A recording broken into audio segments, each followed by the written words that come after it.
Hi guys, welcome to my channel. Please like and subscribe kalau kamu suka video ini. Oke, namaku DJ Indomie. So I've been living in Australia the last 15 years, and then I've been working in mining industry. So kayak pertambangan gitu. Pertambangan di Australia itu banyak. Ada oil and gas, ada iron ore, ada gold, ada juga alumina. Jadi aku kebanyakan udah pernah kerja di semua tambang-tambang, tapi yang terakhir aku kerja di iron ore. Aku juga mau cerita-cerita sedikit, sekalian aku mau masak-masak. Jadi biar kerjaanku juga selesai ya. Jadi kita cerita tapi sambil masak. Hari ini aku mau masak sop daging, dan aku juga mau kasih lihat bahan-bahannya. Kalau aku masak di Australia tuh kebanyakan sama sih, cuma kalian aja, biar kalian tahu aja. Oke, let's check it out. Oke, ini aku mau liatin bahan-bahannya, apa yang aku beli di sini ya, di Australia.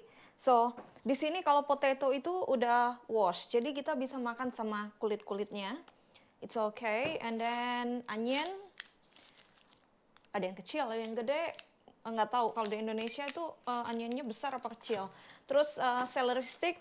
Sometimes kalau aku tuh celery di sini tuh gede banget ya, nggak kayak celery di Indonesia yang kecil kayak koriander. Kalau di sini celery-nya gede banget, coba lihat kan. Terus biasanya tuh daunnya juga banyak banget karena aku nggak mau waste. Karena aku juga nggak makan daunnya, yang utama tuh batangnya buat kita flavor. So jadi cuma beli celery stick aja. Terus ini daun bawang, spring onion. Kalau spring onion di Indonesia kan kecil kurus gitu ya. Kalau di sini ya gede-gede kayak orang sini, gede-gede. And and then garlic.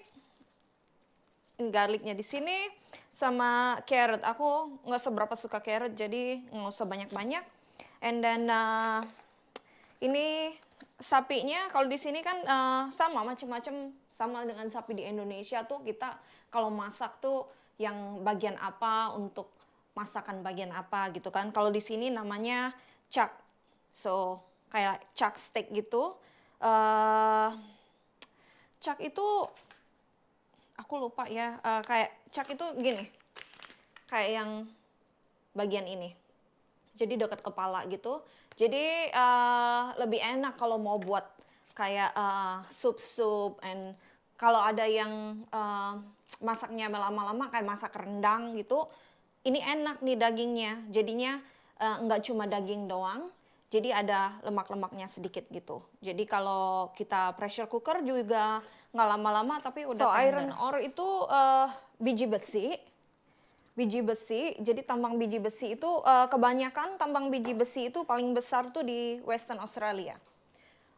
Terus 80%-nya lah di Western Australia. Terus biji besi itu buat apa sih? Terus siapa yang beli gitu kan? So biji besi itu ekspornya itu kebanyakan itu ke Cina. Itu salah satu negara terbesar yang ekspor iron ore-nya.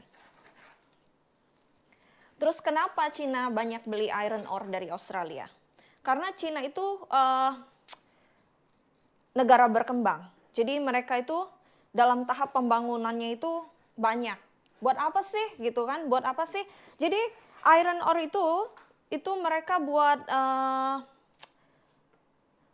produce half of the world steels. So kayak stainless steels gitu.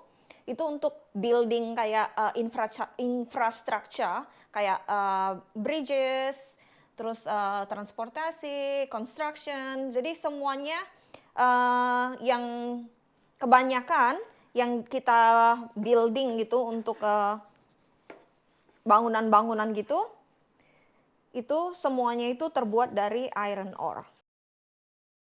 Oke, udah jelaskan ya tentang iron ore. Sekarang aku mau potong potato. So biasanya kalau potong potato orang suka kayak yang seperti ini. Jadi katanya biar buat vegetable kulit-kulitnya tuh nggak nempel. So aku mau cerita tentang kehidupanku itu kerja di tambang So kerja di tambang itu namanya fly in fly out. Oke, aku mau jelasin kerja di tambang itu kita biasanya fly in fly out. Jadi kerja di in the middle of nowhere. Jadi kita aku kan tinggalnya di Perth ya. Jadi kalau aku point of hire-nya Perth, aku harus ke tambang itu karena tambang itu jauh. Kadang tuh perjalanan itu paling nggak lebih dari 1 jam naik pesawat gitu kan.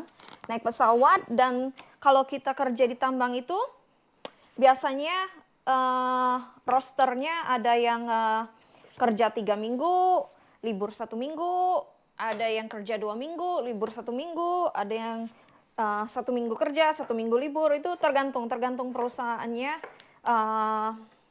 Mereka itu mempekerjakan kita gimana. Kalau perusahaan aku yang udah biasa aku kerja, biasanya itu setiap kita kerja 3 minggu, itu libur 1 minggu. Tapi 3 minggu itu kita benar-benar kerja, jadi nggak ada liburnya sama sekali.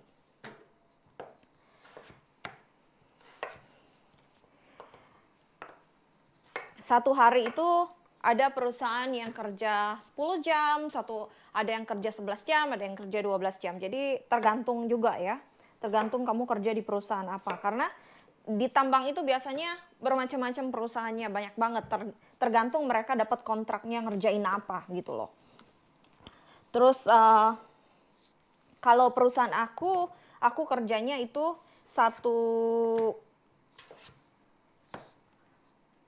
kerjanya itu 10 jam satu hari. Jadi selama 3 minggu itu aku kerja full ya, 10 jam. Jadi nggak ada capek juga karena nggak ada day off-nya. Jadi biarpun weekend kita tetap kerja. Tapi kalau weekend kita dibayarnya double. Jadi kita dibayarnya double. Terus jadi selama 3 minggu itu kita dikasih akomodasi. Kita mau dikasih akomodasi. Akomodasinya itu namanya camp. Oke, aku udah siap, aku udah potong-potong semuanya. Sekarang ayo kita mulai masak biar selesai. Oke guys, aku juga mau liatin sekilas kayak video-video. Jadi pas aku kerja di tambang itu, campnya itu seperti apa sih? Let's check it out. Jadi aku mau jelasin, ini camp itu fasilitas buat para pekerja di tambang itu, karena kita kerja di tambang kan lama tuh, stay-nya kayak berminggu-minggu, 3 minggu gitu, 3 minggu atau 2 minggu atau 1 minggu, tergantung dari perusahaannya.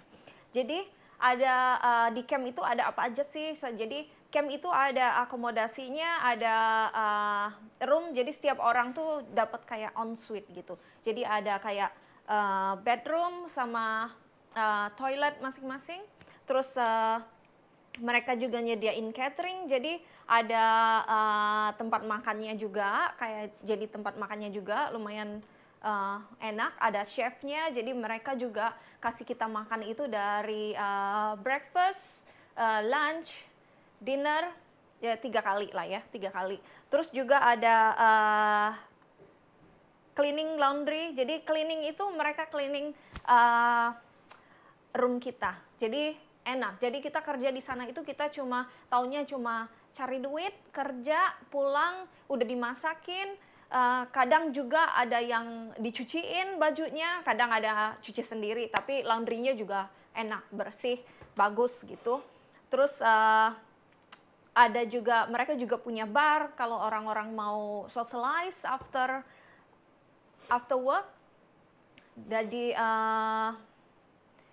lumayan besar tempat socialize, jadi mereka juga ada liquor license, jadi mereka bisa beli kayak alkohol, tapi alkohol juga terbatas karena cuma mid strength itu cuma 4,5% kayaknya, 4,5%, karena aku juga nggak seberapa minum ya, jadi jarang minum juga karena aku juga maunya hidup sehat.